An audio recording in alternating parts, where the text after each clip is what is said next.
Good morning everyone. So as you all know कि आज हम एक नया सब्जेक्ट स्टार्ट करने जा रहे हैं, साइंस एंड टेक्नोलॉजी। और जैसे भी हम लोग कभी नया सब्जेक्ट स्टार्ट करते हैं तो सबसे पहला हमें उसका वेटेज, उसकी इंपॉर्टेंस और सिग्निफिकेंस क्या है सिविल सर्विसेज में वो पता होना चाहिए, both for UPSC and state exams. ठीक है, तो सबसे पहले अगर मैं यूपीएससी की बात करूं तो इसकी सिग्निफिकेंस बहुत ज़्यादा है प्रीलिम्स और मेंस दोनों में। प्रीलिम्स में यूपीएससी में करीब करीब अगर एनवायरनमेंट के क्वेश्चंस भी थोड़े बहुत मिला लूँ साइंस एंड टेक बेस्ड तो अराउंड 20 क्वेश्चंस तो आते ही आते हैं। अराउंड 15 to 20 क्वेश्चंस का वेटेज है, जो कि एक बहुत बड़ा वेटेज है, सिग्निफिकेंट अमाउंट, 1/5 रेशियो आ जाता है, 1/5। और अगर मेंस की बात करें तो मेंस में भी काफ़ी अच्छे क्वेश्चंस आते हैं, शॉर्ट मतलब 10 मार्कर्स और 15 मार्कर्स दोनों सेक्शंस में आते हैं।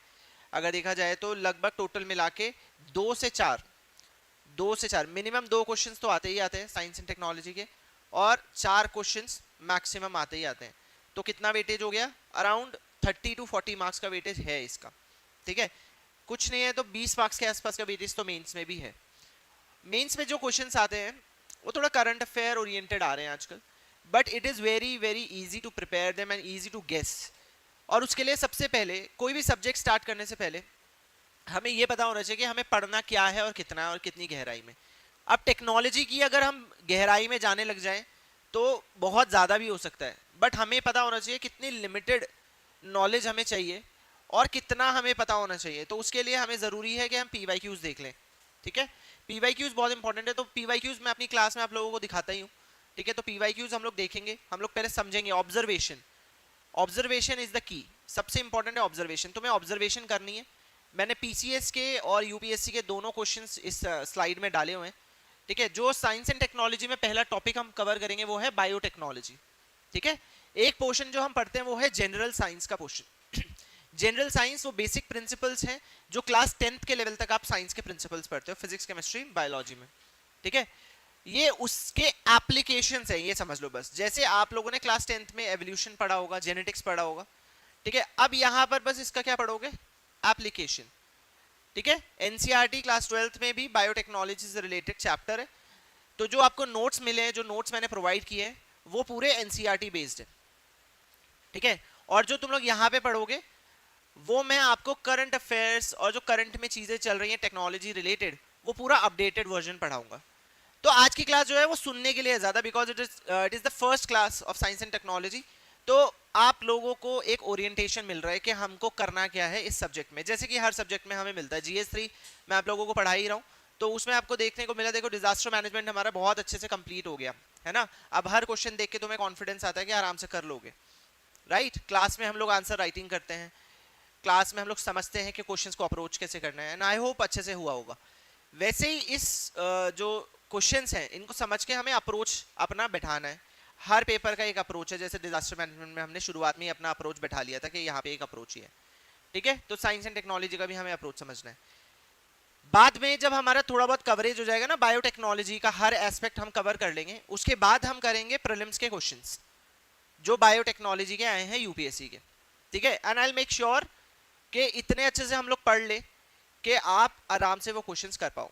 तो let us start from the basics. What is biotechnology? तो ऑब्वियसली बहुत ही सिंपल इसकी डेफिनेशन है। It is constructed from two words, bio and technology. When technology is used and applied in biology. ठीक है, जब ह्यूमन वर्ल्ड में, animal world में, एनीथिंग लिविंग जो भी जीवित है उसमें आप जब टेक्नोलॉजी का इस्तेमाल करोगे, अप्लाई करोगे, तो उसको बायोटेक्नोलॉजी बोलते हैं। ठीक है, biotechnology is the application of living organisms, cells, their components to develop useful products and processes। ठीक है, और वो ह्यूमन यूज के लिए किया जाता है। ठीक है, बायोलॉजी को टेक्नोलॉजी के साथ इंटीग्रेट किया जाता है और इसको वेरियस सेक्टर्स में इस्तेमाल किया जाता है। मैंने एक और बात बताया था, टेक्नोलॉजी जब हमने पहले भी एक बार डिस्कस किया कि जितनी ज़्यादा हाई टेक्नोलॉजी होती है, जितनी ज़्यादा अपग्रेडेड और हाई टेक्नोलॉजी होती है, उसका स्कोप और उसके एप्लीकेशन बढ़ता चला जाता है। फॉर एग्जाम्पल नैनो टेक्नोलॉजी है, नैनो टेक्नोलॉजी हर जगह इस्तेमाल हो सकती है, मेडिसिन में, ठीक है, पॉल्यूशन कंट्रोल में, एग्रीकल्चर में, हर जगह जहां पे आप सोच सकते हो, क्योंकि बहुत ज़्यादा अपग्रेडेड एंड हाई टेक्नोलॉजी है। सिमिलरली आप आर्टिफिशियल इंटेलिजेंस को ऑलमोस्ट हर सेक्टर में इस्तेमाल कर सकते हो, राइट।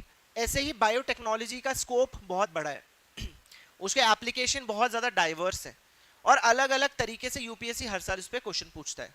तो let us start analysing the papers first. ठीक है, सबसे पहले हम क्वेश्चंस देख लेते हैं, उससे हमें एक गाइडेंस मिल जाएगा कि हमें पढ़ना क्या है। और जो पहली बार क्लास में है, जो नए स्टूडेंट्स हैं, उनके लिए तो बिल्कुल पहला एक्सपीरियंस है क्वेश्चन पेपर्स देखना। ठीक है, तो ये है 2025 का पीसीएस का पेपर। मैं पीसीएस और यूपीएससी के दोनों के पेपर्स डाल रखे हैं। ठीक है, तो 2025 का पीसीएस का पेपर है, उसमें ये क्वेश्चन आया है, देखो। Information technology, space technology and biotechnology are playing important roles in transforming India into a developed nation. Slide तो ऊपर नहीं हो सकती, बट मैं रीड आउट कर रहा हूं। Information technology, space technology and biotechnology are playing important role in transforming India into a developed nation. Discuss with examples. ये एक जेनरिक क्वेश्चन है, जेनरिक क्वेश्चन है।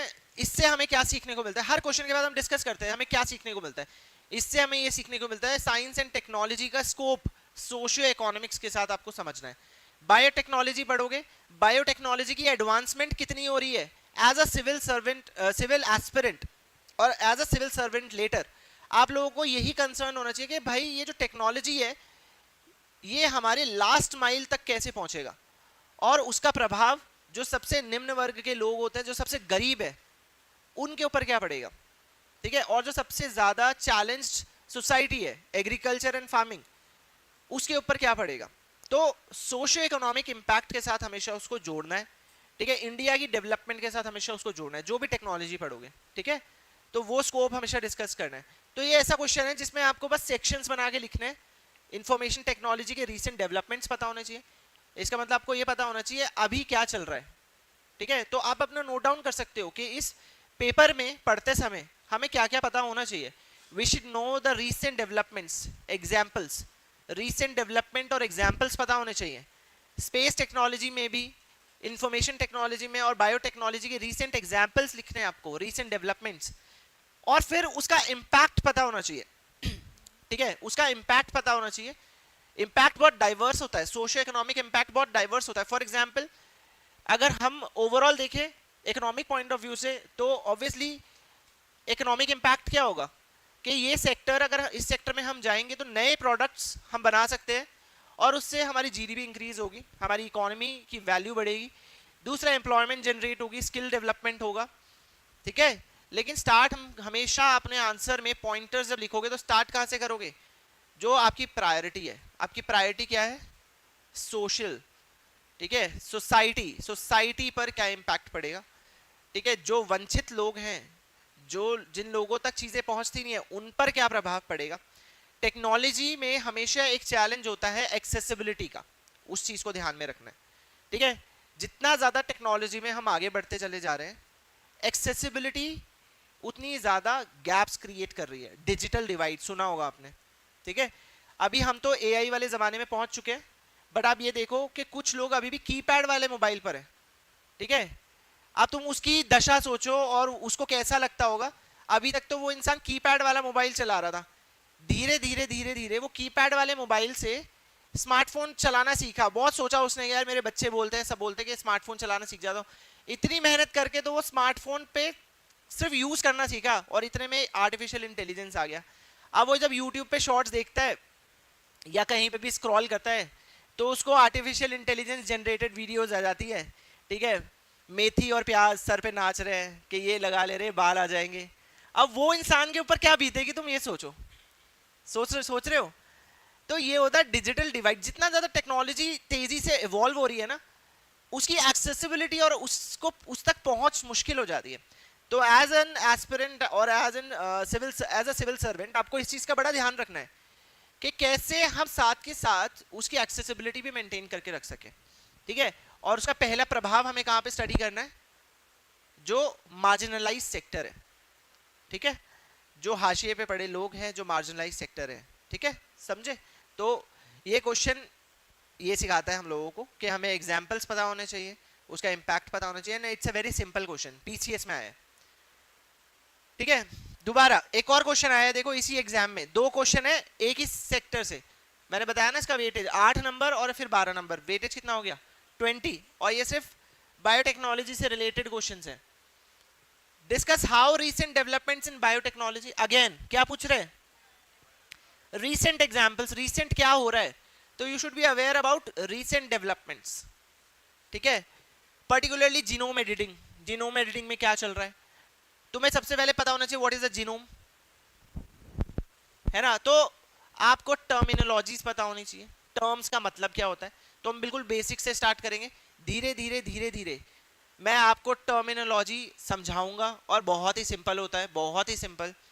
आई बेट कि बिल्कुल आप लोग क्लियर रहोगे, और इससे ज़्यादा बेटर बायोलॉजी और बायोटेक्नोलॉजी कभी आपको ऐसा होगा नहीं कि आप कहीं फंसोगे, ठीक है। Examine how recent developments in biotechnology particularly genome editing are reshaping India's agricultural productivity. तो मैंने अभी अभी आपको क्या बताया था, यूपीएससी या सिविल सर्विसेज के एग्जाम्स में क्वेश्चंस हमेशा क्या करते हैं कि टेक्नोलॉजी को किससे जोड़ते हैं, जो मार्जिनलाइज्ड सेक्टर है या मार्जिनलाइज्ड लोगों से, या सबसे इंपैक्टफुल सेक्टर, सबसे ज्यादा जरूरी, क्योंकि इंडिया में आज भी 60% of the economy, around 60% of the economy is dependent on what, agriculture, है ना, डायरेक्ट और इनडायरेक्ट। तो इंडिया की एग्रीकल्चरल प्रोडक्टिविटी, दूसरा क्लाइमेट रेजिलेंस, उसमें आपको स्पेसिफिक एग्जांपल्स पता होने चाहिए। तो एक चीज तो पता चल गई, जब भी हम टेक्नोलॉजी पढ़ेंगे तो भर भर के हमें क्या पता होना चाहिए, एग्जांपल्स, वो तो याद रखने ही रखने, ठीक है। सीख रहे हो, क्वेश्चंस देखो और सीखो,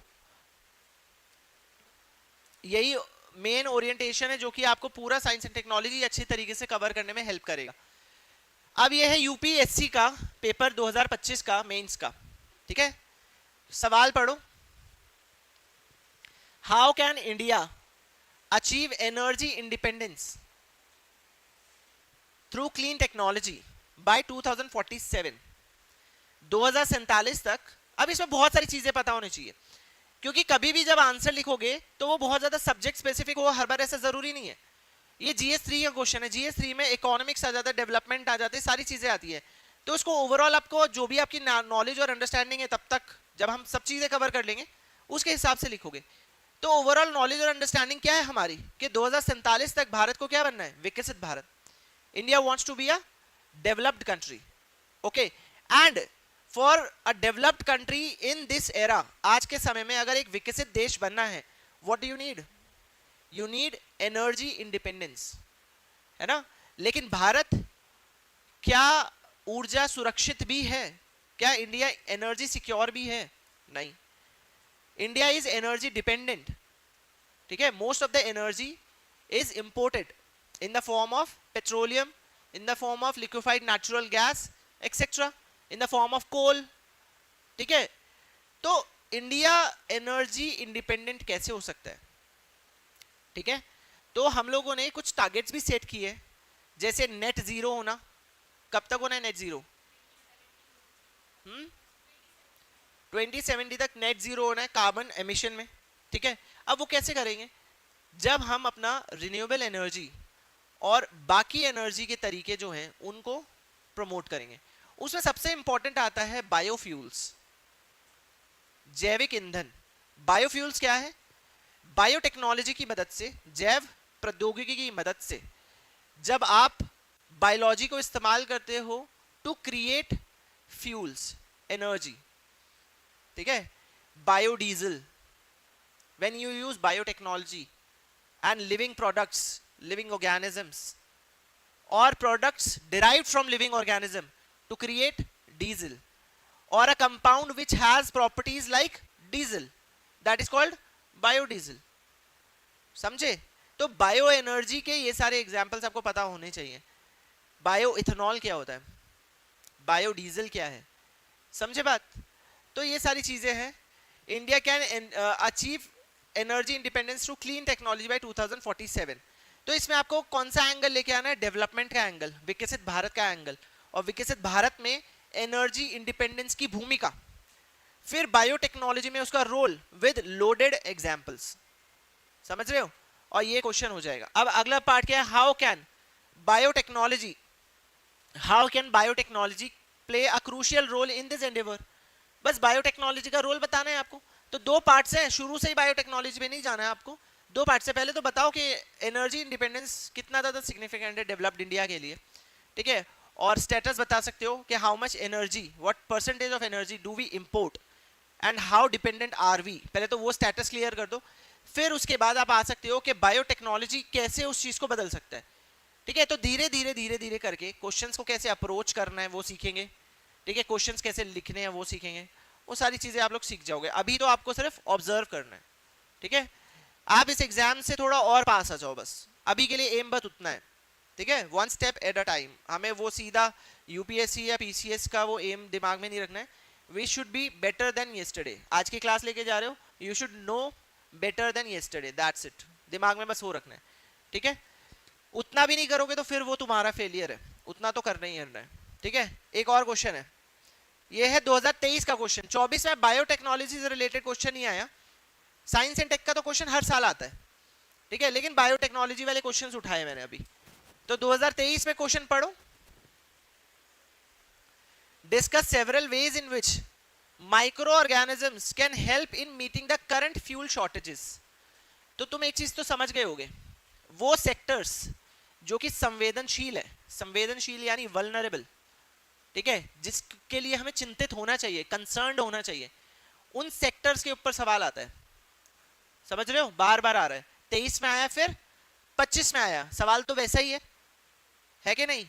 तो पीवाईक्यूज कितने इंपॉर्टेंट है वो समझ में आ गया, ठीक है। दूसरा संवेदनशील क्षेत्र कौन सा है, एग्रीकल्चर, ठीक है, एग्रीकल्चर में पक्का क्वेश्चन आता है, हर साल आता है, ठीक है। एक क्वेश्चन और आ रखा था इसमें नैनो टेक्नोलॉजी के ऊपर, कि नैनो टेक्नोलॉजी का क्या एप्लीकेशन है एग्रीकल्चर में, ठीक है। तो सेक्टर्स तो आपको पता चल गए कैसे पूछे जाएंगे आपसे, हमेशा वल्नरेबल सेक्टर्स के ऊपर क्वेश्चन आएगा, ठीक है।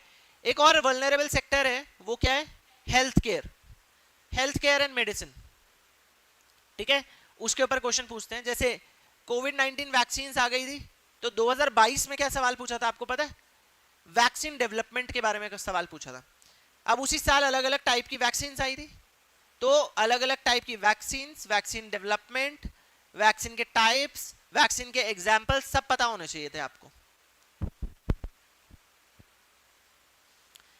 ठीक है। तो इस तरीके से आप लोगों को समझ में आना चाहिए, आई होप समझ में आया होगा, कुछ तो समझ में आया। क्या समझना था अभी तक हमें, कि बायोटेक्नोलॉजी पढ़ना क्यों है, ठीक है। दूसरा, अभी हम स्कोप पढ़ेंगे, स्कोप में मैं आपको अलग अलग सेक्टर्स बताऊंगा जहां जहां बायोटेक्नोलॉजी का एप्लीकेशन है, ठीक है। आगे आने वाली क्लासेस में हम हर एक सेक्टर को एक्सप्लोर करेंगे, और हर एक सेक्टर में लोडेड एग्जाम्पल्स हम लोग नोट डाउन करेंगे, तो हम क्लास में ही सारा काम खत्म कर देंगे। बस आपका काम है उसको घर पे कंसोलिडेट करना, और क्लास में जो आंसर राइटिंग के सेशंस हम करते हैं वो तो हम करेंगे ही, ओके।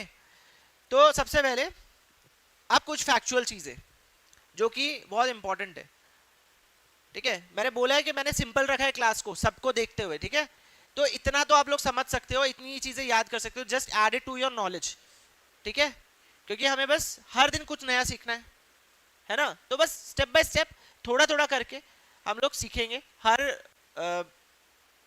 बैकग्राउंड के स्टूडेंट्स यहाँ पर बैठे हैं, इस वजह से सिंपल से लेके चलते हैं, बिल्कुल, ठीक है। तो types of biotechnology generic term है, because sometimes we see these terms in newspaper, newspaper में ऐसी टर्मिनोलॉजी दिखती है ना, आपको सीधा दिख जाएगा आपको कि India is moving towards red biotechnology and major advancements in red biotechnology, ठीक है। यूपीएससी जरूर इस तरह के सवाल पूछता है, आपने देखा ही होगा, यूपीएससी पूछ लेता है what is blue hydrogen, what is green hydrogen, UPSC directly ऐसे ही सवाल पूछता है, ठीक है। ये प्रीलिम्स पॉइंट ऑफ व्यू से इंपॉर्टेंट है, तो ये चीजें आप लोगों को पता होनी चाहिए। Red biotechnology related to medical, ठीक है, ठीक है। मेडिकल में हम क्या क्या करते हैं, development of medicine, development of vaccine, antibiotics, insulin, gene therapy etcetera, ठीक है, स्टेम सेल्स, ठीक है, वाइड रेंज ऑफ एप्लीकेशन है। You don't have this in your notes, right, so you have to note it down. आप ऐसे हाथ बंद के मत बैठो, लिखो, जितना स्क्रिबल कर सकते हो, जितना लिख सकते हो उतना लिखो, ठीक है, फटाफट फटाफट। और शॉर्ट नोट्स बनाओ, do not note it down completely, short notes बनाओ फटाफट फटाफट, ठीक है। ग्रीन बायोटेक्नोलॉजी ऑब्वियसली एग्रीकल्चर, ठीक है, जहां पे हम जीएम क्रॉप्स का मतलब है genetically modified crops, bio fertilisers, pest resistant plants, transgenic plants, बहुत सारी चीजें हैं, हम एक एक करके उसको एक्सप्लोर करेंगे बाद में. अभी you just have to know the terminology and types. Okay, then comes white biotechnology.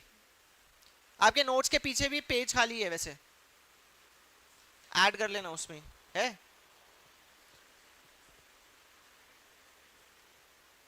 White biotechnology is for industrial use. ठीक है, औद्योगिक इस्तेमाल में जब हम जैविक प्रौद्योगिकी को लेते हैं उसको सफेद बायोटेक्नोलॉजी बोलते हैं. इंडस्ट्रीज में क्या काम आता है? एंजाइम्स. फॉर एग्जाम्पल मैं बता देता हूं. अब देखो, बहुत सिंपल, ये सारे एनसीईआरटी की बातें हैं जो मैं करने वाला हूं. फ्रूट जूस जो होता है, जो आप लोग मार्केट से लेके पीते हो, ठीक है, उसमें अलग अलग फ्लेवर्स होते हैं. ठीक है, और हम सोचते हैं कि हम अपना न्यूट्रिशन बहुत ज़्यादा बेटर कर रहे हैं, बट दैट इज रबिश जो पीते हैं हम लोग. अब उसमें क्या होता है कि जो प्रोटीन डाइजेस्टेड एंजाइम्स होते हैं, एंजाइम्स का बहुत सारे काम होते हैं. एंजाइम्स क्या होते हैं? बस केमिकल रिएक्शंस को जो तेज कर देते हैं. Enzymes are biological catalyst. किसी भी जैविक प्रक्रिया को तेज करने वाले जो चीजें होती हैं उनको क्या बोलते हैं? एंजाइम्स. ठीक है, और प्रोटीन का डाइजेस्ट होना इज अ बायोलॉजिकल प्रोसेस. ठीक है, तो जो प्रोटीन्स प्रेजेंट होते हैं फ्रूट जूसेस में, जो पल्प प्रेजेंट होता है वो उसको थिक बना देता है, जिसकी वजह से उसका टेक्सचर वो नहीं होता, अच्छा नहीं दिखता. तो what they do is, fruit juices जितना भी किसी का भी ले लो, real fruit juice etcetera etcetera XYZ brand, वो एंजाइम्स का इस्तेमाल करते हैं सो दैट उनका फ्रूट जूस क्या हो जाए? लिक्विडी और थोड़ा और क्लियर हो जाए. But that is not good for your health. समझे? फ्रेश जूस जो होता है, जो आप जूस निकलवा के पीते हो, ठीक है, वहां पे एक वो रहता है, क्योंकि वो दोबारा से उसी कंटेनर में इस्तेमाल होता है, और बायोलॉजिकल प्रोसेस स्टार्ट हो जाती है जैसे वो जूस निकलता है. तो वो ज्यादा समय तक उसके ऊपर शुगर वगैरह सब चीजें उसी बर्तन में लगी रहती है, मतलब जो फ्रूट की शुगर और पल्प वगैरह है, तो वो धीरे धीरे माइक्रोबियल एक्टिविटी स्टार्ट हो जाती है. सबसे ज्यादा बीमार गर्मियों में डायरिया जो होता है उसका सबसे ज्यादा बड़ा कारण पता है क्या है? गन्ने का जूस. गन्ने के जूस से बहुत खतरनाक डायरिया होता है. कई बार, बहुत बार नहीं भी होता है, वो चांस की बात है, लेकिन जिसको जो होता है वो गन्ने का जूस उसका बहुत बड़ा एग्जाम्पल है. ठीक है, तो गन्ने के खेत में तो वैसे भी इस्तेमाल किया जाता है बहुत ज्यादा. गन्ने का खेत बहुत लंबे लंबे ईख होती है, तो आड़ बन जाती है ना, तो इंडिया में पॉटी वॉटी भी चले जाते हैं लोग वहां पर. बहुत सारी चीजें होती हैं, तो बहुत सारी चीजें जो होती है वो आपको मिल जाती हैं उस जूस में, न्यूट्रिएंट्स XYZ. ठीक है, और अगेन फिर वो माइक्रोबियल एक्टिविटी वाली पार्ट जो मैंने बताया. ठीक है, और इंडस्ट्रियल यूज में और भी काफी यूज आते हैं, जैसे फर्मेंटेशन. फर्मेंट करके अल्कोहल इंडस्ट्री, ब्रूअरीज. अच्छा, एक बार मैंने आपको बताया था ना बियर और विस्की में क्या फर्क है, याद है? सब कुछ सिखा देते हैं यहाँ पे, अब क्या करें. सुना है बियर और विस्की में क्या फर्क है?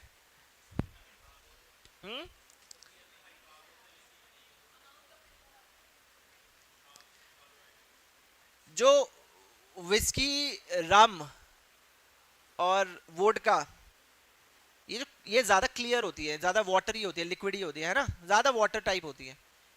ये जो ड्रिंक्स हैं ये डिस्टिल्ड होती है. डिस्टिल्ड का मतलब है इसमें से अल्कोहल एक्सट्रैक्ट करके, बिल्कुल पूरा अल्कोहल एक्सट्रैक्ट करके, एक्सट्रैक्शन होता है फिर बनती है. बियर जो होता है इट्स लाइक जूस में से एक्सट्रैक्ट नहीं किया जाता, जो भी बनता है उसको फर्मेंट होने दिया जाता है. ठीक है, उसमें से अल्कोहल और उसके कंपोनेंट्स को अलग नहीं किया जाता. इस वजह से जिस चीज की बियर बनाई जा रही है, जिस चीज की वो ड्रिंक बन रही है, उसका उसमें टेस्ट रह जाता है. ठीक है, और वो थोड़ी थिक होती है, उसमें कैलोरीज होती है इस वजह से. और ये जो क्लियर ड्रिंक्स होती है इनमें कैलोरीज नहीं होती है इस वजह से, तो उसको बोलते हैं ब्रूअरीज. और ये वाली जो ड्रिंक्स होती है इनको बोलते हैं डिस्टिल्ड. तो दोनों ही केसेस में यहाँ पर फर्मेंटेशन आजकल एक इंडस्ट्रियल प्रोसेस है. Fermentation is a natural process by the way. ठीक है, फर्मेंटेशन का मतलब है जब शुगर्स, माइक्रो ऑर्गेनिज्म जब शुगर पे एक्ट करते हैं, उसको डाइजेस्ट करते हैं, तो वो हमेशा क्या क्रिएट करते हैं? अल्कोहल. वो अल्कोहल प्रोड्यूस करते हैं. ठीक है, इस वजह से आप देखोगे कि छोले भटूरे खा के नींद आती है बहुत अच्छी, आती है ना? क्यों? क्योंकि भटूरे जो हैं वो भी नेचुरली फर्मेंट हुए होते हैं, ठीक है? भटूरे में जो मैदा होता है उसके जो शुगर्स होते हैं वो फर्मेंट होके स्लाइट अमाउंट ऑफ क्या रिलीज करेंगे, अल्कोहल, तो वो भी एक सस्ता नशा है, समझे बात? तो फर्मेंटेशन, बायोफ्यूल्स, ये सब किस में आएगा, इंडस्ट्रियल फ्यूल। अभी आपको पता है इंडिया का एक मिशन चल रहा है E20, E20 एथेनॉल, ठीक है? इंडिया का एक मिशन चल रहा है जिसपे एथेनॉल ब्लेंडिंग हो रही है पेट्रोल में और फ्यूल में, है ना? तो एथेनॉल ब्लेंडिंग वाला जो प्रोग्राम है वो भी किस में आएगा, इंडस्ट्रियल यूज में, समझे? अब उसका भी अलग अलग चीजें चल रही है, उसका कभी क्रिटिसिज्म भी हो रहा है, कभी फेवर में भी चीजें आ रही है, तो टेक्नोलॉजी के पार्ट में हमेशा ऐसा होगा। जो इसका क्रिटिसिज्म है mainly economic point of view से है, क्योंकि क्या वो इकोनॉमिकली फीजिबल है या नहीं, बट हमें टेक्नोलॉजिकल पॉइंट ऑफ व्यू से देखना है कि टेक्नोलॉजी में एक सोल्यूशन तो है ये, ठीक है? दूसरा blue biotechnology, blue biotechnology is related to marine, marine organisms, drugs, enzymes,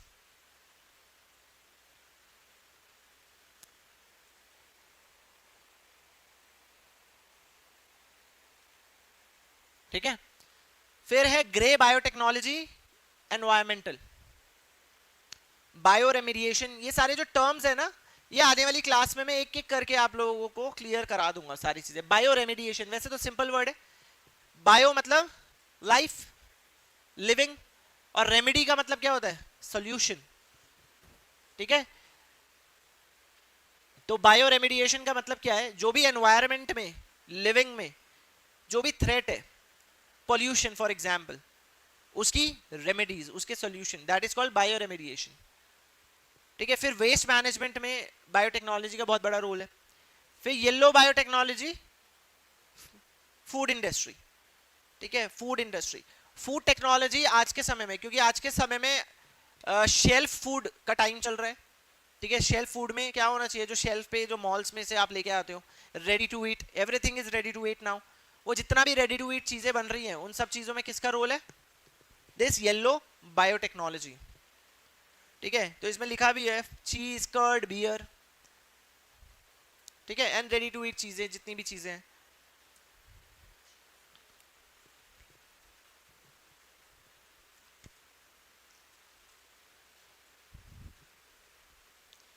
ठीक है? यहां तक समझ में आ गया? तो these are the types of biotechnology and इनका कलर कोडिंग जो कि प्रीलिम्स के लिए काफी इंपॉर्टेंट है। फिर स्कोप में हम लोग पढ़ चुके हैं, स्कोप को हम लोग एक एक करके, एक एक सेक्टर को हम क्या करेंगे, धीरे धीरे समझेंगे। फॉर एग्जाम्पल हेल्थ केयर में, हेल्थ केयर में vaccine, diagnostics and gene therapy पढ़ेंगे। एग्रीकल्चर में कैसे इंक्रीज कर सकते हैं यील्ड को और स्ट्रेस रेजिस्टेंट क्रॉप्स को विद एग्जाम्पल्स। इंडस्ट्री में बायोफ्यूल्स, एंजाइम्स, बायोडिग्रेडेबल प्लास्टिक्स, तो ये सब चीज़ें तो नोट डाउन कर ही चुके हो आप, है ना? उसमें एनवायरनमेंट में पोल्यूशन कंट्रोल, वेस्ट मैनेजमेंट में, ठीक है? सस्टेनेबल डेवलपमेंट और फूड सिक्योरिटी में बहुत इंपॉर्टेंट रोल है, ठीक है? तो अब स्टार्ट करते हैं हम लोग टर्मिनोलॉजीज।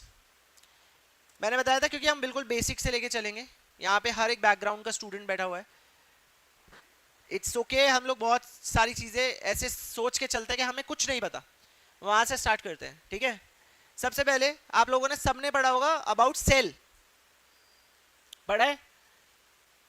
कोशिका, जीवन का आधार, basic structural and functional unit of life, इतना सबको पता होना चाहिए। सेल का जो मेन पार्ट है जहां से सेल के सारे फंक्शंस कंट्रोल होते हैं उसको क्या बोलते हैं, बताओ क्या बोलते हैं? न्यूक्लियस, ठीक है? क्या बोलते हैं? Nucleus, centre of the cell, ठीक है? न्यूक्लियस सब चीजें कंट्रोल करता है, सेल के अंदर न्यूक्लियस जो होता है सारी चीजें कंट्रोल करता है। कुछ चीजें याद भी रखनी है आपको, जो सेल के फंक्शंस कंट्रोल होते हैं वो स्पेसिफिक कमांड से कंट्रोल होते हैं, और जो स्पेसिफिक कमांड आ रही होती है वो जेनेटिक मटेरियल से आ रही होती है, ठीक है? जेनेटिक मटेरियल क्या होता है? आनुवांशिक तत्व जो कि पेरेंट से ऑफस्प्रिंग में ट्रांसफर होता है। जेनेटिक मटेरियल का मेन काम क्या होता है? नॉलेज को, इंफॉर्मेशन को ट्रांसफर करना फ्रॉम वन जनरेशन टू आधा जनरेशन, ठीक है। और मेजर काम, मेजर लाइफ फॉर्म्स में जेनेटिक मटेरियल कौन सा क्या है? डीएनए, ठीक है, डीऑक्सी राइबोन्यूक्लिक एसिड, ठीक है। कुछ ऑर्गेनिजम्स में आरएनए भी जेनेटिक मटेरियल की तरह काम करता है, ठीक है। ह्यूमन बींग्स में और मेजर ऑर्गेनिजम्स में, मेजॉरिटी ऑफ ऑर्गेनिजम्स में जेनेटिक मटेरियल क्या है? डीएनए। ये डीएनए आरएनए ये सब कहाँ प्रेजेंट होते हैं? न्यूक्लियस में। न्यूक्लियस में कॉन्सेंट्रेटेड होता है, ये चीज याद रखना। यानी ज्यादातर कहाँ प्रेजेंट होते हैं? न्यूक्लियस में, ठीक है। सेल की बाकी ऑर्गेनेलीज में भी डीएनए प्रेजेंट होता है। कभी कभी क्या होता है, कुछ बहुत इंपॉर्टेंट ऑर्गेनेलीज ऐसी होती हैं जिनके पास टाइम नहीं होता कि वो न्यूक्लियस से ज्यादा जाके मैसेज लेके आए। सिंपल तरीके से समझते हैं, ठीक है, कि पहले न्यूक्लियस से मैसेज आएगा, न्यूक्लियस के डीएनए को रीड किया जाएगा, फिर वहां से मैसेज आएगा, फिर जाके माइटोकॉन्ड्रिया एनर्जी बनाएगा। इतनी देर में तो बिना एनर्जी के काम खत्म हो जाएगा। तो एनर्जी बनाना, क्योंकि ये क्रूशियल प्रोसेस है, बहुत इंपॉर्टेंट प्रोसेस है, और एनर्जी कौन बनाता है? माइटोकॉन्ड्रिया। ये बचपन में पढ़ा होगा क्लास 10th में, power house of the cell. क्योंकि वो माइटोकॉन्ड्रिया इतना इंपॉर्टेंट काम करता है, तो माइटोकॉन्ड्रिया के पास अपना खुद का क्या होगा? डीएनए, समझे? उसके पास अपनी खुद की इंफॉर्मेशन होगी। ऐसे ही कुछ ऑर्गेनेलीज के पास अपनी खुद की इंफॉर्मेशन होती है। तो बेसिक बेसिक होमवर्क तो करना पड़ेगा, क्योंकि जनरल साइंस की क्लास हो चुकी है। अब बाकी बच्चों को क्या होमवर्क करना है वो लिख लो, कि कौन कौन सी ऑर्गेनेलीज ऐसी होती है सेल के अंदर जिनके पास खुद का डीएनए होता है। एक तो मैंने बता दिया, तो ये नोट डाउन कर लोगे आप, ठीक है। इतना इतना तो कर लोगे ना होमवर्क, ठीक है। खुद का डीएनए किस किस के पास होता है और क्यों होता है वो तो मैंने बता ही दिया आपको, ठीक है। तो डीएनए जो होता है, डीएनए का जो स्ट्रक्चर है वो भी हम आगे देखेंगे, ठीक है, क्योंकि उसमें थोड़ा बहुत रिवाइज तो हमें करना ही पड़ेगा। हम पहले कर चुके हैं लेकिन थोड़ा करना पड़ेगा। तो जो डीएनए है, डीऑक्सी राइबोन्यूक्लिक एसिड और राइबोन्यूक्लिक एसिड, इन दोनों में फर्क है सिर्फ डीऑक्सी का, ठीक है। राइबोन्यूक्लिक एसिड में हाइड्रोक्सिल ग्रुप एक ज्यादा प्रेजेंट होता है, जिसके वजह से वो अनस्टेबल होता है, ठीक है। यहां तक समझ में आया? आरएनए डीएनए से ज्यादा अनस्टेबल, अस्थिर होता है, जिसके वजह से जिन ऑर्गेनिजम्स का जेनेटिक मटेरियल आरएनए बेस्ड होता है वो बहुत जल्दी बदलते हैं, बहुत जल्दी इवॉल्व होते हैं, ठीक है। फॉर एग्जांपल आरएनए वायरस, ठीक है। समझ में आ रहा है यहां तक? आपकी बॉडी में क्या है? डीएनए। तो आप उतनी जल्दी जल्दी विकसित नहीं होगे, ठीक है। आज आपको गर्मी लगने लग रही है या धीरे धीरे गर्मी हो रही है, तो उस हिसाब से आपकी स्किन कंडीशनिंग हो जाए, ऐसा नहीं है। लेकिन आरएनए वायरस जो है वो नेक्स्ट जनरेशन में क्या होता है? बहुत जल्दी इवॉल्व होने लग जाता है, ठीक है, बहुत जल्दी इवॉल्व होता है। एग्जाम्पल कोविड-19। कोविड-19 की कितनी स्ट्रेन्स देखी आपने? ओमिक्रॉन आ गया, ये आ गया, ये सब सुना? तो वो हो क्या रहा था? क्योंकि कोविड-19 पॉपुलेशंस में जाके बॉडी जो है उसके खिलाफ एंटीबॉडीज बना रही थी, ठीक है, उससे फाइट करने की कोशिश कर रही थी। तो जैसे ही आपकी बॉडी उससे फाइट करने की कोशिश करती है ना, तो वो समझ जाता है परिस्थितियों को, और हर ऑर्गेनिज्म अपनी जान बचाने की कोशिश करता है। वैसे तो virus is a non living thing, लेकिन बॉडी में आते ही वो क्या हो जाता है? लिविंग, और वो अपने आप को बचाने की कोशिश करेगा। बस उसका एक ही मोटिव है कि अपने आप को कॉपी करना। उसके लिए वो अपना स्ट्रक्चर बदलने लग जाता है, क्योंकि वो क्या है? आरएनए वायरस, ठीक है। अब मुझे ये बताओ कि वैक्सीन डेवलपमेंट आरएनए वायरस के लिए ज्यादा आसान होगा या फिर डीएनए वायरस के लिए? समझ रहे हो? ये बिल्कुल वैसा है कि आपको पता है कि आपका जो दुश्मन है वो क्या हथियार ला रहा है, तो आप उसके हिसाब से तैयारी रखोगे। लेकिन आपको पता है कि हर बार वो हथियार बदल के आ जाता है, तो आपके लिए तैयारी रखना क्या हो जाएगा? मुश्किल हो जाएगा ना। वैसे ही वैक्सीन डेवलपमेंट होता है, ठीक है। तो वैक्सीन डेवलपमेंट आरएनए वायरसेस के लिए इसलिए थोड़ा मुश्किल होता है, समझे बात? और जो ज्यादातर वैक्सीन बनी हुई हैं वो किसके लिए बनी हुई हैं? डीएनए वायरसेस के लिए, समझे बात? ये बेसिक बेसिक है बिल्कुल। आरएनए और डीएनए का डिफरेंस समझ गए, ठीक है। लिख लो।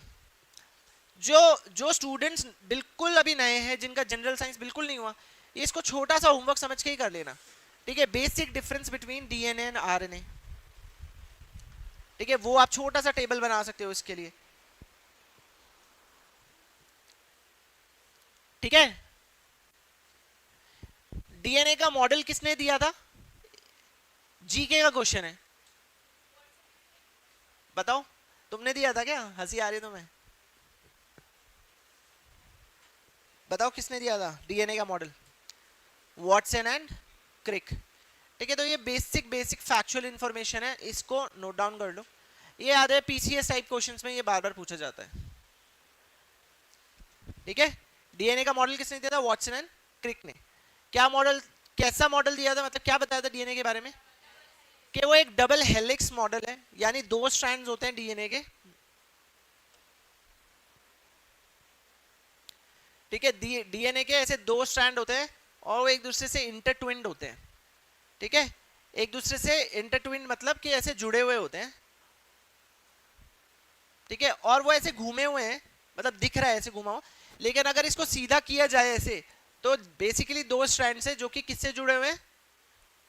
Sugar phosphate base pair bonds, sugar phosphate bond से बेस पेयर्स जुड़े हुए। ठीक है, ठीक है, तो डीएनए का जो थोड़ा और स्ट्रक्चर है उसकी डिटेल्स मैं आगे ड्रॉप करूंगा जब हम लोग डीएनए रिकॉम्बिनेंट डीएनए पढ़ेंगे इस टाइम पर। ठीक है, अभी बस इतना समझ लो। दूसरा जीन क्या है? देखो अभी अभी हमने पढ़ा ना ये डीएनए एसआरईएनए।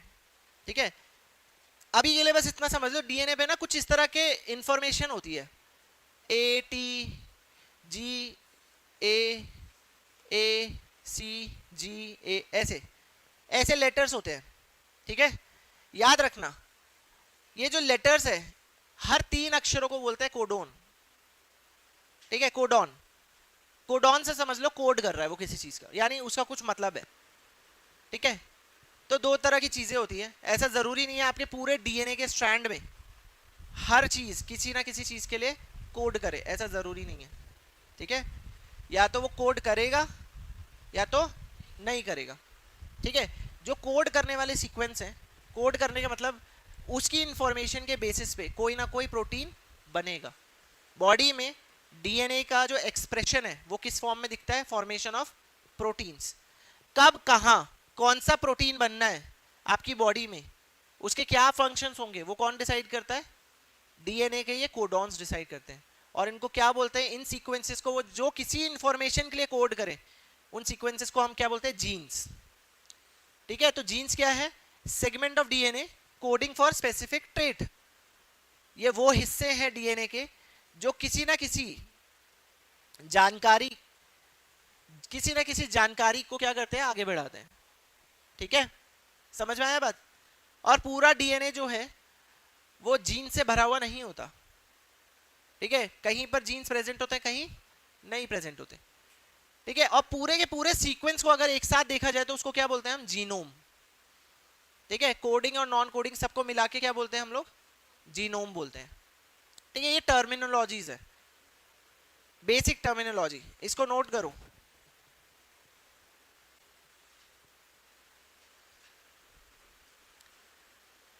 ठीक है, यहां तक तो समझ में आ रहा होगा, यहां तक तो कोई दिक्कत नहीं है।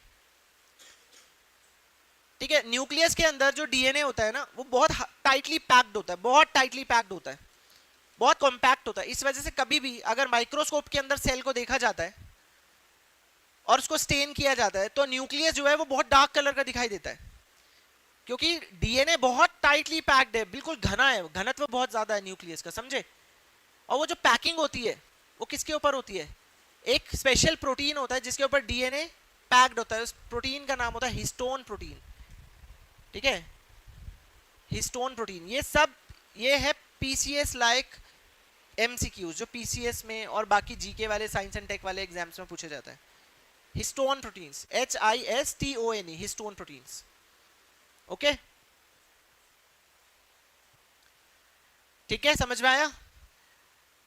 आगे हम लोग और बात करेंगे, मैं अभी बस आपको वर्ड्स आपके दिमाग में डाल रहा हूं ताकि अगली बार मैं दोबारा बात करूं इसके बारे में तो आप लोग अनअवेयर ना हो पूरी तरीके से। ठीक है, फिर क्रोमोसोम क्या होता है? अभी अभी मैंने क्या बताया आपको? डीएनए कैसे प्रेजेंट होता है? प्रोटीन्स के ऊपर टाइड।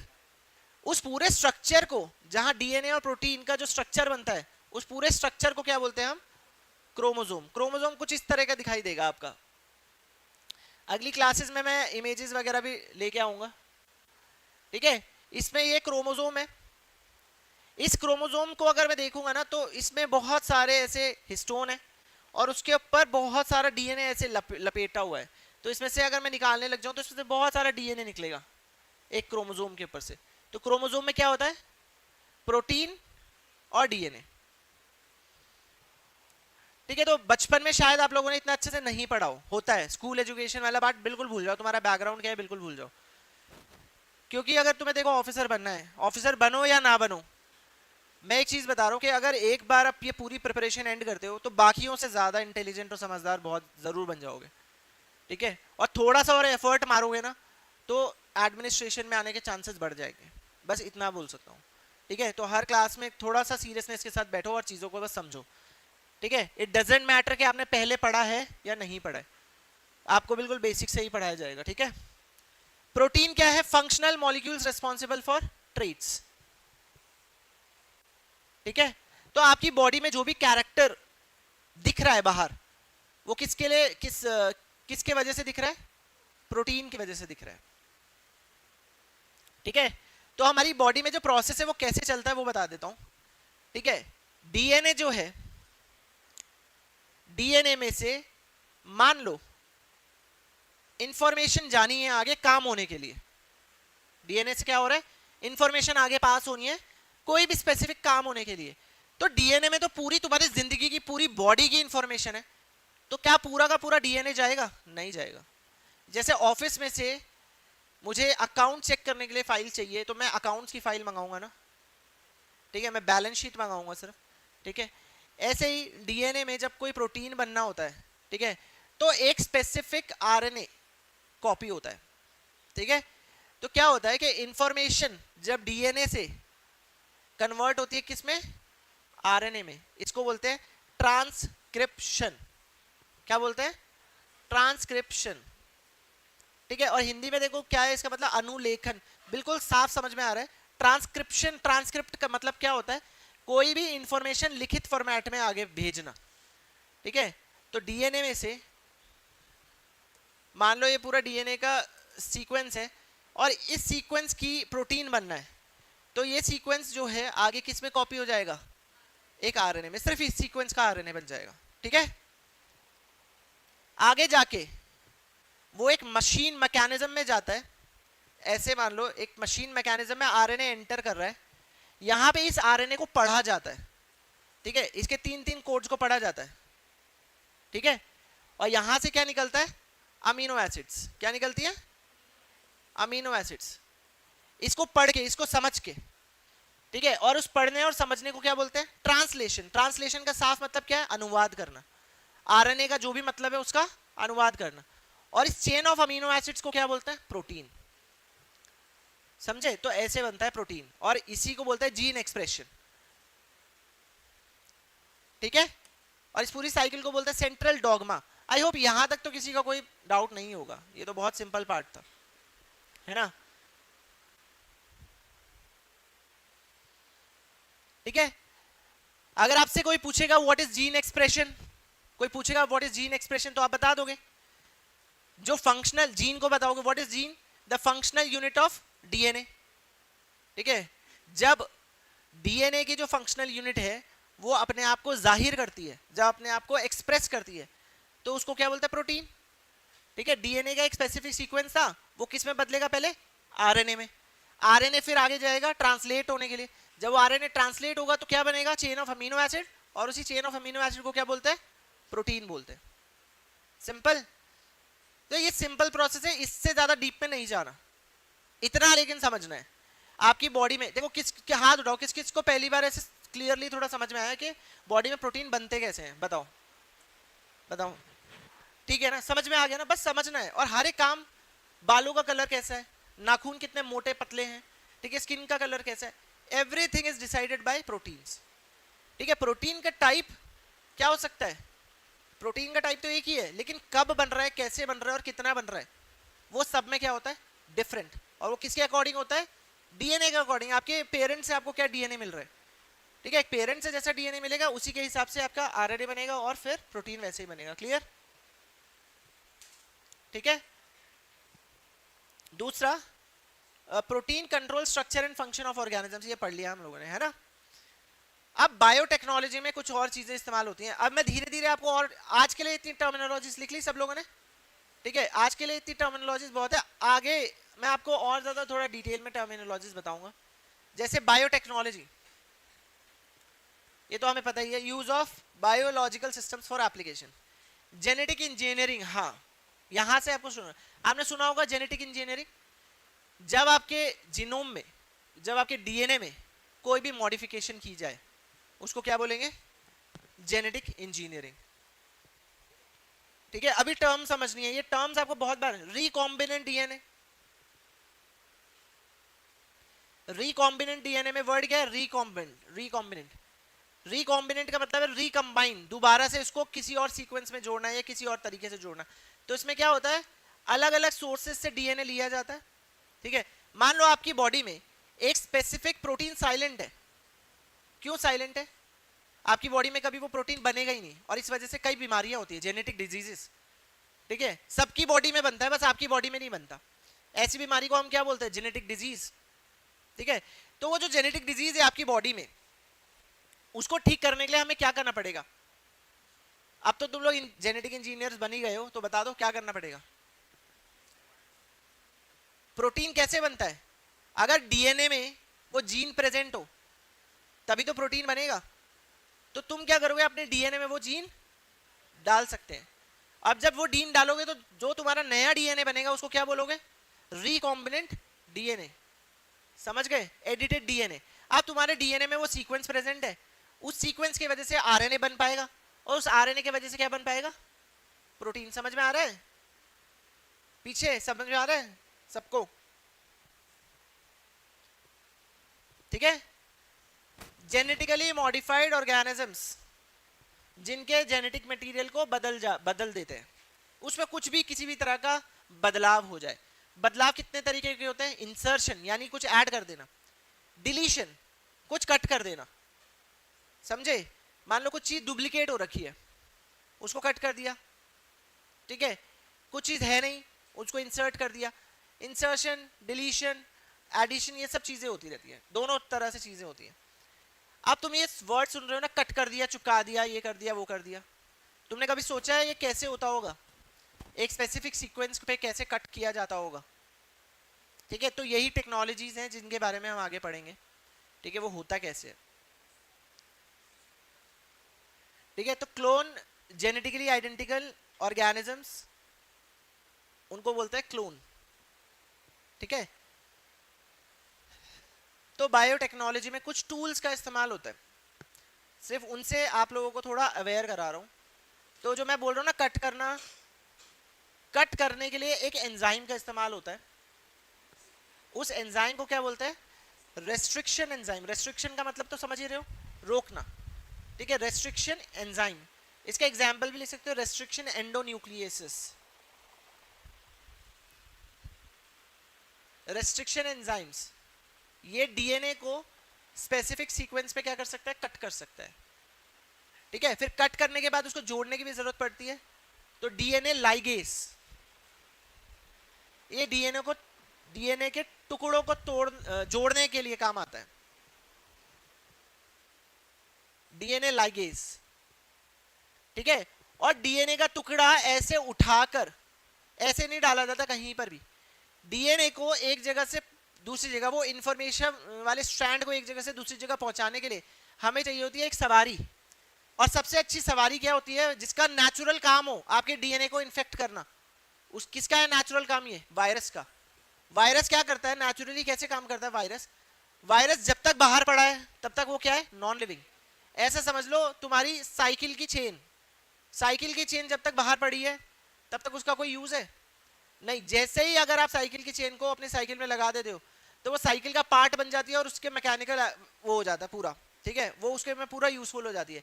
वायरस भी ऐसे ही है। वायरस बॉडी के बाहर जब तक है तब तक ना तो वो रेप्लिकेट कर सकता, ना तो वो ब्रीथ करता है, ना उसमें कोई गैसेस एक्सचेंज होता है, ना उसमें कोई एक्टिविटी होती है। लेकिन वायरस जैसे ही आपकी बॉडी में जाता है तो वो सीधा आपके जेनेटिक मटेरियल को ढूंढता है। ठीक है, जेनेटिक मटेरियल को ढूंढता है और वहां पे वो अपनी क्या करवाता है? कॉपी करवाता है, उसमें जुड़ के अपनी कॉपी करवाता है। ठीक है, और जब अपनी कॉपी करवा के वायरस का नंबर बढ़ जाता है और आपकी सेल में अब बस वायरल डीएनए या वायरल आरएनए प्रेजेंट है, उस स्टेज को क्या बोलते हैं हम? इन्फेक्शन। के इन्फेक्शन हो गया। ठीक है, कुछ वायरस ऐसे होते हैं जो कि हम ऐसे डील करते हैं, जैसे कॉमन कोल्ड है। ठीक है, कॉमन कोल्ड की 7 दिन की साइकिल होती है, हर बार होता है 7 दिन तक चलता है जुकाम, है ना। वो भी वायरस से होता है, आप बोलते हैं ना वायरल हो गया, लेकिन इतना सीरियसली नहीं लेते। क्यों? क्योंकि बॉडी उससे लड़ना सीख चुकी है, वो बार बार बार बार होता है, बॉडी को पता है जब ये होता है तो ये दूसरे दिन क्या करेगा, तीसरे दिन अपने नंबर बढ़ाएगा, इसको कहाँ पकड़ना है, कहाँ इसका नंबर कम करना है और कैसे इसको करना है। बॉडी उसके खिलाफ एंटीबॉडीज बना लेती है और 7 दिन में क्या करती है, आपको बैक टू नॉर्मल कर देती है। ठीक है, और आप देखते होगे जो आप नाक और गले से जो निकलता है म्यूकस, ठीक है, उसके कलर चेंज होते रहते हैं। पहले वाइट ट्रांसपेरेंट होगा, बिल्कुल ट्रांसपेरेंट होगा पहले तो, क्योंकि उस टाइम पर उसमें ना तो वायरस प्रेजेंट है ना तो म्यूकस प्रेजेंट है। वो बस एलर्जिक रिएक्शन की तरह बॉडी बस म्यूकस प्रोड्यूस करना शुरू कर दिया, लेकिन अभी तक वायरस की या बैक्टीरिया की डेथ होना शुरू नहीं हुई। लेकिन तीसरे चौथे दिन में जब वो थोड़ा पीला हो जाएगा, फिर धीरे धीरे हरा हो जाएगा, इसका मतलब उसमें बल्क में क्या निकल रहा है, इन्फेक्शन आपका बाहर निकल रहा है। वो इंडिकेटर होता है किसका, इन्फेक्शन का। और वायरल के साथ साथ कभी कभी बैक्टीरियल इन्फेक्शन भी हो जाता है, जब वो ग्रीनिश हो जाता है तो ऐसे समझ में आता है कि उसमें क्या प्रेजेंट है। तो वो बॉडी एंटीबॉडीज उसको काम पे लगाते हैं, एंटीबॉडीज उस पर अटैक करती है और फिर म्यूकस में वो ट्रैप हो जाता है, फिर बॉडी उसको बाहर निकालती है। तो पूरा मैकेनिज्म है। तो हम इसी चीज को इस्तेमाल करते हैं, किस चीज को, वायरस की क्षमता को, जेनेटिक मटेरियल तक पहुंचने की क्षमता। वायरस की क्षमता है तो वायरस को पकड़ते हैं, पहले तो हमने पकड़ा वायरस, ठीक है, और वायरस को हमने किया डिसआर्म। डिसआर्म करते हैं यानी वायरस जो आपकी बॉडी में जाके नुकसान पहुंचा सकता है उसको हमने काट दिया या उसको साइलेंट कर दिया। अब वो वायरस आपकी बॉडी में जाएगा भी तो अपना डीएनए को कॉपी नहीं करा पाएगा। अब उसके पास उसको हमने क्या दे दिया, जिस जेनेटिक मटेरियल को आपकी बॉडी तक पहुंचाना है, जिस डीएनए को पहुंचाना है, वो हमने किस में ऐड कर दिया, वायरस में।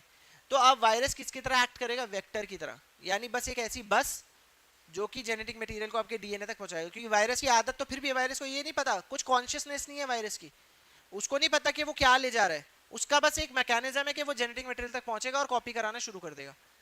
उसको हम इस्तेमाल करते हैं बायोटेक्नोलॉजी में। ठीक है, तो इन प्रोसेस उसको क्या बोलते हैं हम लोग, वेक्टर्स। ठीक है, वेक्टर्स में हम लोग वायरस या प्लाज्मिड्स को इस्तेमाल करते हैं। ठीक है, प्लाज्मिड सर्कुलर डीएनए को प्लाज्मिड बोलते हैं। ठीक है,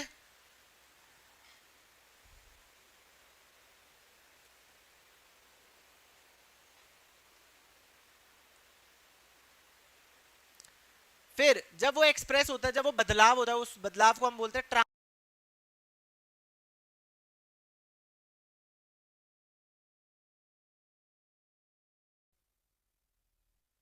ठीक है, मेडिकल बायोटेक्नोलॉजी।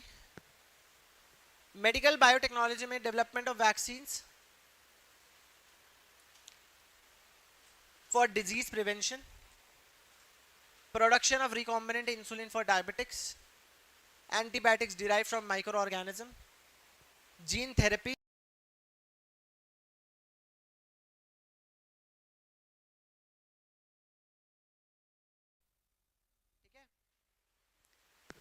2025 में मोनोक्लोनल एंटीबॉडीज के ऊपर क्वेश्चन आया है। 2025 में मोनोक्लोनल एंटीबॉडीज के ऊपर क्वेश्चन भी आया है।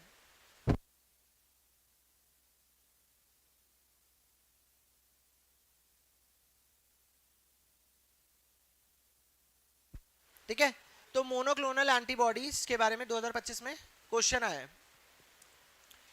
एग्रीकल्चरल बायोटेक्नोलॉजी में हम लोग पढ़ेंगे जेनेटिकली मॉडिफाइड क्रॉप्स के बारे में, बीटी क्रॉप्स के बारे में, बायो फर्टिलाइजर्स के बारे में, हाइब्रिड क्रॉप्स के बारे में, बायो फोर्टिफिकेशन के बारे में। कुछ टर्मिनोलॉजी से मैंने बायो रेमेडिएशन बताया, ठीक है, बायो फोर्टिफिकेशन भी समझ लो।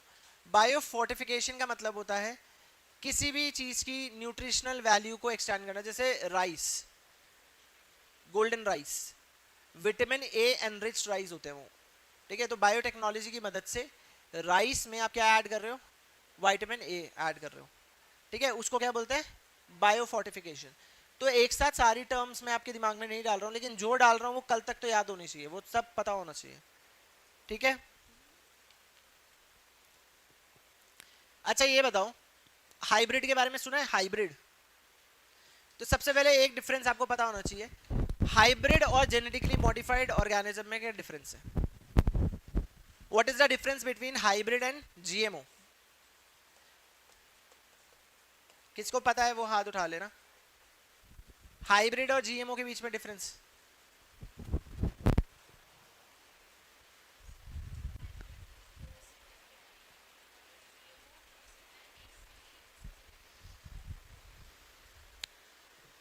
तो हाइब्रिड एनिमल्स और प्लांट्स में हाइब्रिडाइजेशन या हाइब्रिड टेक्नोलॉजी का इस्तेमाल किया जाता है। हाइब्रिड में जेनेटिक्स इन्वॉल्व नहीं होती है, बायोलॉजिकल अंडरस्टैंडिंग जरूर इन्वॉल्व होती है। बायोलॉजिकल अंडरस्टैंडिंग मतलब, फॉर एग्जाम्पल आपने एक बुल देखा जो कि बहुत मस्कुलर है, ठीक है, और बहुत ही ज़्यादा फिजिकल एक्टिविटीज़ कर सकता है, ठीक है, और उस बुल की जो ऑफस्प्रिंग है, जो काउज, वो बहुत 25-25 केजी 20 केजी दूध देती है। तो ऐसे बुल को और ऐसी गाय को छांट के रख लिया जाता है, रखा जाता है नहीं, फिर उनका क्रॉस कराया जाता है, ठीक है, और उनके क्रॉस से जो ऑफस्प्रिंग होती है, दो अलग अलग ब्रीड्स हैं, लेकिन हर एक ब्रीड की अपनी एक खासियत है, ठीक है। एनिमल्स में खासकर कराया जाता है, अलग अलग ब्रीड है लेकिन अलग अलग ब्रीड की खासियत है। आप चाहते हो कि दोनों ब्रीड्स की खासियत किस में आ जाए? एक में आ जाए। ऐसे मिक्स को क्या बोलते हैं हम लोग? हाइब्रिड। डॉग्स में देखा होगा आपने, ठीक है, लैब्राडोर और जर्मन शेफर्ड का हाइब्रिड। अरे सबसे लैब्रा और उसका ग्रेट डेन का वो देखा था हाइब्रिड मैंने, बड़ा ही अलग ही हाइब्रिड था। तो क्या ग्रेट डेन की क्या आ जाएगी? हाइट, ठीक है, लैब्राडोर का क्या आ सकता है? फर आ सकता है, ठीक है, उसका स्वभाव आ सकता है। तो आप जब ये इस तरह की टेक्नोलॉजी को आप अपनाते हो जिसमें आप दो अलग अलग ब्रीड्स का इस्तेमाल करते हो ताकि आपकी ऑफस्प्रिंग में दोनों की क्वालिटीज आए, क्या इसमें कोई डीएनए आरएनए कोई भी जेनेटिक इंजीनियरिंग और वायरस को डालना ये करना ये इन्वॉल्व है? नहीं, ठीक है। तो इसको बोलते हैं हाइब्रिड्स, ठीक है। फसलों में, टमाटर में, मान लो कि किसी टमाटर के पेड़ में टमाटर बहुत बड़ा आ रहा है, बड़ा टमाटर है, जूसी, लेकिन दूसरे में जो टमाटर का जो खट्टा एक टेस्ट है और एंटीऑक्सीडेंट का अमाउंट है वो बहुत ज़्यादा है, लेकिन टमाटर का साइज क्या है? छोटा।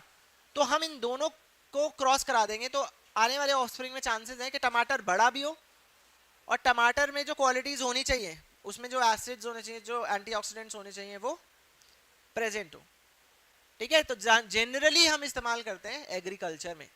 तो कभी अगर आप ऐसे समझो, लेकिन जनरल भाषा में आपको ये बात पता होगी कि कई बार आप लोग जब लेने जाते हो, एक होती है देसी एक हाइब्रिड, ये वर्ड सुनते होगे आप कुछ भी खरीदने जाते हो, ये तो हाइब्रिड है, ऐसे सुना है आपने, ठीक है।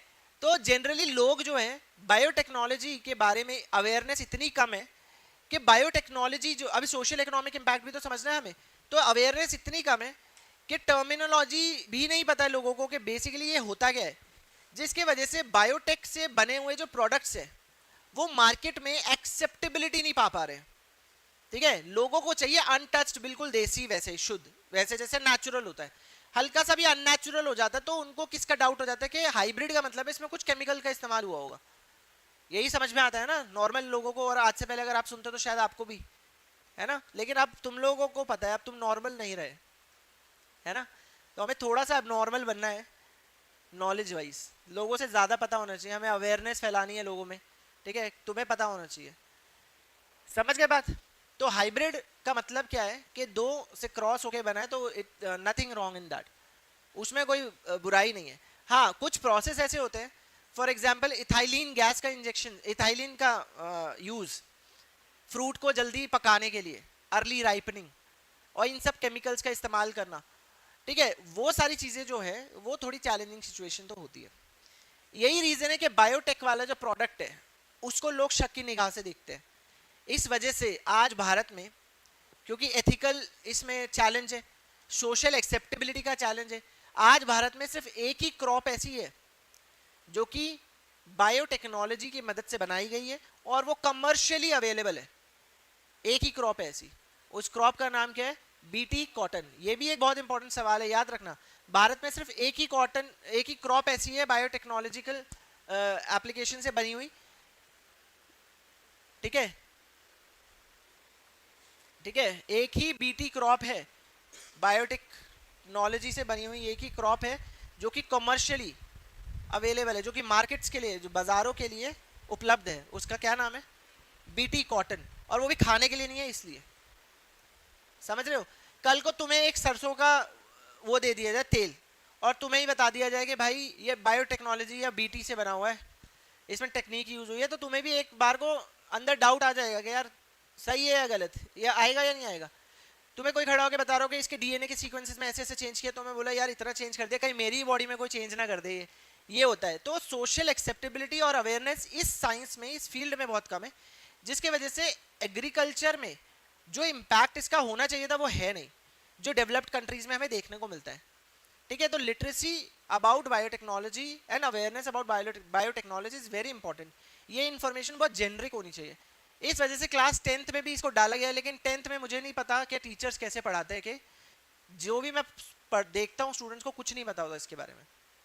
भले ही तुम लोगों ने 10th में वो पढ़ा होगा, पी वाला, मेंडल का क्रॉस वाला, है ना, ये सब पढ़ा है, लेकिन आई होप अच्छे से पढ़ाया होता मुझे, लेकिन यही देखने को मिलता है ज़्यादातर कि बेसिक अवेयरनेस नहीं होती है। इतना तो ऐसे तो नहीं पढ़ा होगा आपने कभी भी, और बिल्कुल बेसिक है ये जो बेसिक पढ़ा रहा हूँ मैं, तो हमें बस बेसिक पे ही रहना है, ठीक है। तो फूड सिक्योरिटी में हेल्प तो ज़रूर करेगा बायोटेक्नोलॉजी, लेकिन चैलेंज क्या है वो समझ में आ गया आपको, ठीक है। हाइब्रिड और जीएमओ में डिफरेंस समझ में आया? जीएमओ क्या है?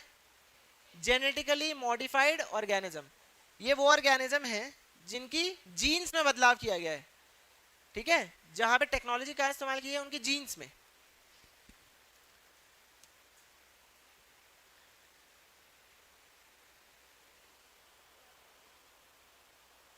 ठीक है। ये जो बीटी क्रॉप्स है, बीटी क्रॉप्स याद रखना, जितनी भी बीटी क्रॉप्स है वो एक ऐसी क्रॉप होती हैं जिनमें कीड़ा नहीं लगता।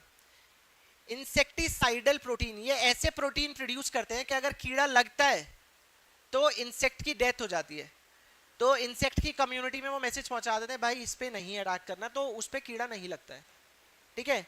तो बेसिलस होता है एक बैक्टीरिया, थुरिनजेनेसिस, इसका फुल फॉर्म है बीटी का, ठीक है, बेसिलस थुरिनजेनेसिस, ठीक है। तो हम बस एक ही को इस्तेमाल करते हैं, बीटी कॉटन।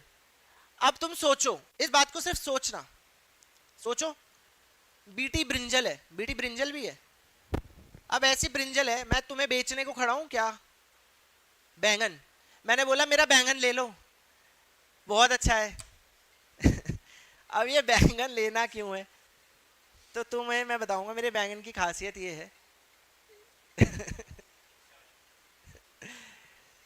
पूरा जोक तो सुन लो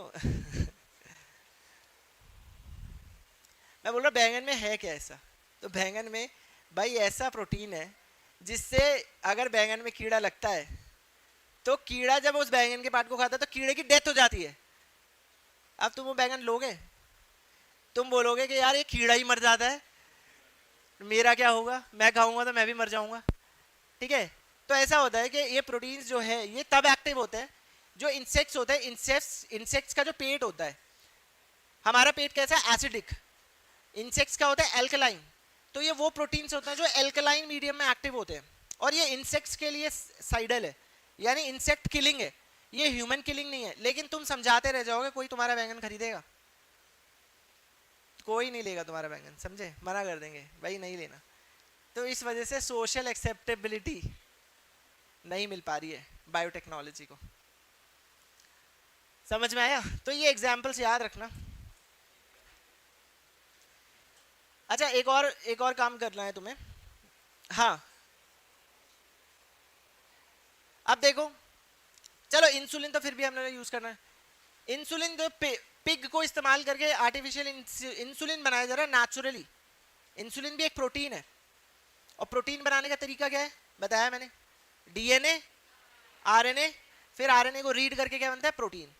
तो इंजीनियर्स ने सोचा भाई कि एक ऐसा इंसुलिन बनाते हैं जिसके लिए हमें वो ना करना पड़े, कोई ह्यूमन बॉडी में कुछ चेंजेस ना करने पड़े, ठीक है। उसका इस्तेमाल किया पिग का सोर्स किया, क्योंकि पिग इंटरनली अगर ह्यूमन से देख कंपेयर करें तो बहुत ज़्यादा सिमिलर है, तो उसका इस्तेमाल किया गया। अब मैं बता रहा हूँ बहुत सारे लोगों को अगर इस चीज़ की भी अवेयरनेस हो तो उसका इम्पैक्ट पड़ेगा, बहुत पड़ेगा, ठीक है। इवन ट्रांसप्लांटेशन, ऑर्गन ट्रांसप्लांटेशन तक पहुंच चुके हैं। अगर आप लोग नेटफ्लिक्स वगैरह देखते हो तो उसमें एक वो है ना डॉक्टर मर्फी वाली सीरीज, देखिए आपने उसको? हाँ, दैट गुड, हाँ गुड डॉक्टर। उसमें एक एपिसोड में पिग का हार्ट ट्रांसप्लांट करना होता है, पता है आपको, ह्यूमन बॉडी में। ये भी प्रोसेस है बायोटेक्नोलॉजी में, यहाँ तक पहुंच चुके हैं हम। तो बहुत सारी टर्म्स आ जाती है। यूपीएससी में आपसे क्वेश्चन पूछा जाएगा व्हाट इज जीनो ट्रांसप्लांटेशन, आप सर्च कर लो यूपीएससी जीनो ट्रांसप्लांटेशन, XENO ट्रांसप्लांटेशन, PYQ आपको सवाल दिख जाएगा, ठीक है। तो इस वजह से टर्मिनोलॉजीज जो है बहुत इंपॉर्टेंट है, और जीनो ट्रांसप्लांटेशन हाल ही में बहुत ज्यादा न्यूज में है, ठीक है। समझ रहे हो क्या चीज इंपॉर्टेंट है क्या नहीं, कैसे पढ़ना है। तो हर एक एप्लीकेशन पढ़ना है बायोटेक्नोलॉजी का। अब धीरे धीरे क्या करेंगे हम, एक एक करके बेसिक आपको समझ में आ गया, बेसिक टर्मिनोलॉजी समझ में आ गई। अब एक एक सेक्टर पकड़ेंगे, कल पकड़ेंगे एग्रीकल्चर, ठीक है। एग्रीकल्चर और एनर्जी, या एग्रीकल्चर और फूड सिक्योरिटी से रिलेटेड जो भी एग्जाम्पल जो भी हो गया है सब बता दूंगा, सब लिखवा दूंगा, वो आप लोगों को करना है नोट डाउन, ठीक है। क्योंकि ये करंट अफेयर रिलेटेड टॉपिक है, तो कुछ नोट्स जो है वो आपको मिल ही जाएंगे, जो स्टैटिक है वो नोट्स है एनसीईआरटी के और अलग अलग सोर्सेज से लिए गए, वो आपको मिल जाएंगे। जो करंट डेवलप हो रहा है अभी रिसेंटली, वो मैं आपको लिखवाऊंगा भी, वो आपको मिल भी जाएंगे, ठीक है।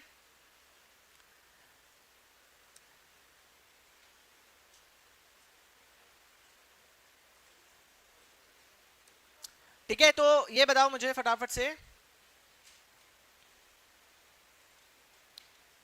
यहां तक क्लियर है सबको? ठीक है, ये देखो ये वाली टर्मिनोलॉजीज भी फटाफट लिख लो। जीनोम, जीनोम के बारे में मैंने बताया क्या है genome, complete set of genetic material, लिख लिया ये, आनुवांशिक सामग्री का संपूर्ण समूह। अब मैं बता चुका हूं, आपको बस नोट डाउन करना है। एंटीजन एंटीबॉडी, ये हेल्थ में मैं पढ़ाऊंगा, लेकिन थोड़ा थोड़ा मैं बैकग्राउंड दे दूंगा, अभी देता हूं बिल्कुल, ठीक है। एंटीबॉडी दो वर्ड से बना है, एंटी और बॉडी, ठीक है। यानी कोई भी बॉडी आपकी शरीर में जा रही है, कोई भी एक्सटर्नल बॉडी है आपके तो उसके अगेंस्ट क्या बनाना, एंटीबॉडीज बनाना, उसके अगेंस्ट फाइटर्स बनाना, ठीक है। तो वो प्रोटीन होता है जो कि पैथोजेंस को फाइट करता है। पैथोजेंस क्या है, pathogens are disease causing micro organisms. PCS exam में काफी बार पूछा हुआ है pathogens, what are pathogens, disease causing micro organism, बीमारी पैदा करने वाले सूक्ष्म जीव,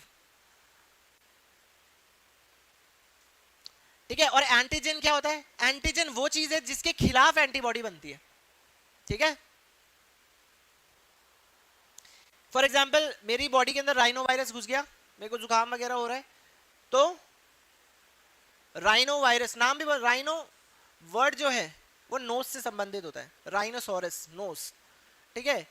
virus that infects the nose, rhino virus, ठीक है। तो मेरी बॉडी में राइनो वायरस घुस गया और उसके खिलाफ मेरी बॉडी एंटीबॉडीज बना रही है, तो एंटीजन क्या है मेरी बॉडी में, राइनो वायरस, समझे। रिपोर्ट्स तक पढ़ना आ जाएगा आप लोगों को कुछ क्लासेस के बाद, इन 4 दिनों में आप रिपोर्ट्स तक समझ जाओगे कि क्या लिखा है, क्यों लिखा है, ठीक है। वो चीजें भी समझ में आएंगी आपको। अब तुम सोचो एंजाइम्स क्या होता है, biological catalyst that speeds reaction, और बायोमार्कर इंडिकेटर ऑफ डिजीज और कंडीशन, मार्क करता है बायोलॉजिकल चीज को, बायोलॉजिकल मार्कर्स, ठीक है।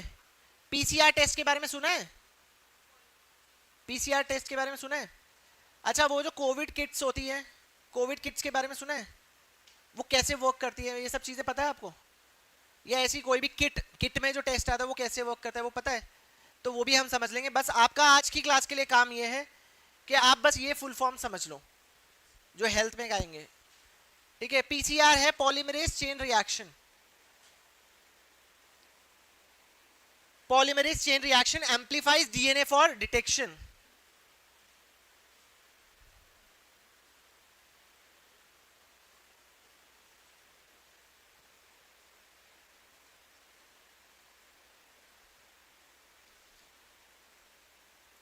एलिसा का फुल फॉर्म बताओ, बायोलॉजी बैकग्राउंड वाले बच्चे कोई है? हाँ,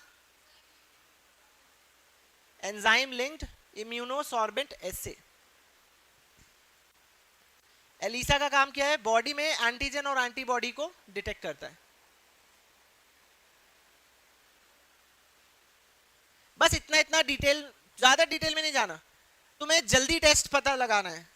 अभी इन्फेक्शन का अर्ली स्टेज है, अर्ली स्टेज में जब पता लगाना है तब क्या इस्तेमाल करोगे? पीसीआर। अर्ली स्टेज में क्या होता है? वायरल लोड कम होता है, ठीक है, तो नंबर ऑफ डीएनए क्या होगा बॉडी में? कम। अब टेस्ट कराओगे तो वो आएगा नहीं टेस्ट में।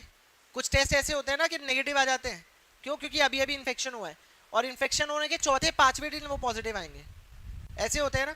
तो उसमें क्या होता है? पीसीआर टेस्ट इस्तेमाल होता है। पीसीआर क्या करता है? पहले उस डीएनए को एम्पलीफाई करता है। एम्पलीफाई करने का मतलब है उसके नंबर को बढ़ाता है, नंबर को बढ़ा के तब वो पॉजिटिव आता है। अगर वो कम सैंपल भी है तो पीसीआर टेस्ट, ठीक है।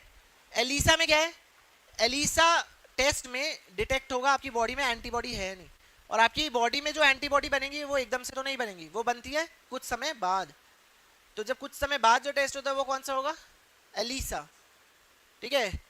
ये इम्यून सिस्टम एक्टिव हुआ है या नहीं हुआ, इम्यून सिस्टम एंगेज हुआ है या नहीं हुआ, उसको देखती है, ठीक है। तो इम्यून सिस्टम का एंगेजमेंट कैसे पता चलेगा कि बॉडी में एंटीबॉडी प्रेजेंट है या नहीं है, ठीक है। प्रोबिंग का मतलब होता है चेक करना, प्रोब का मतलब क्या होता है? चेक करना। तो डीएनए प्रोब, ठीक है, तो डीएनए के स्पेसिफिक सीक्वेंस को आइडेंटिफाई करना, उसको बोलते हैं प्रोबिंग, ठीक है। जेल इलेक्ट्रोफोरेसिस वाला पार्ट अभी छोड़ दो, डीएनए फिंगरप्रिंटिंग में वैसे ही बता दूंगा। डीएनए फिंगरप्रिंटिंग बता रखा है ना मैंने? अच्छा, मैंने बताया ही था, मेरे को 2 बार तो वैसे भी करवाना ही होता है, पहले तो मैंने ज़्यादा डिटेल में कराया था, ठीक है। तो ये सब चीज़ें हम पढ़ चुके हैं। अब आई होप आपको समझ में आया होगा, थोड़ा आपको एक ओवरव्यू मिल गया कि इसमें पढ़ना क्या है, हमें ये पता चल गया, और क्वेश्चन क्या आते हैं ये पता चल गया। बस इस चीज़ की मैं गारंटी देता हूँ, अभी हम लोग जैसे जैसे पढ़ रहे हैं पार्ट बाय पार्ट हम क्लियर कवर करेंगे, और पार्ट बाय पार्ट हम इसमें क्वेश्चन करेंगे। हम तो इसमें पार्ट बाय पार्ट करेंगे, और जैसे जैसे तुम लोग क्वेश्चन करोगे, बस कोशिश कर दी ये है, पूरी कोशिश कि उन क्वेश्चन को क्लास की क्लास में ही अटेम्प्ट करो और अपना वो पार्ट बिल्कुल क्लियर कर लो, ठीक है। कुछ सब्जेक्ट ऐसे होते हैं जीएसटी के, जैसे science and technology, international, internal security, disaster management, इनको पहले से बहुत 100% तैयार करके आप चल सकते हो, बिल्कुल 100%। इनकी बिल्कुल बनी बनाई रेसिपीज होती है, फॉलो करना है बस प्रॉपरली पीवाईक्यूज को अंडरस्टैंड करके। Okay, so see you in next class. I hope समझ में आया होगा सबको। फिर भी कोई डाउट्स होते हैं तो आई एम ओपन, बता सकते हो आप लोग, ठीक है।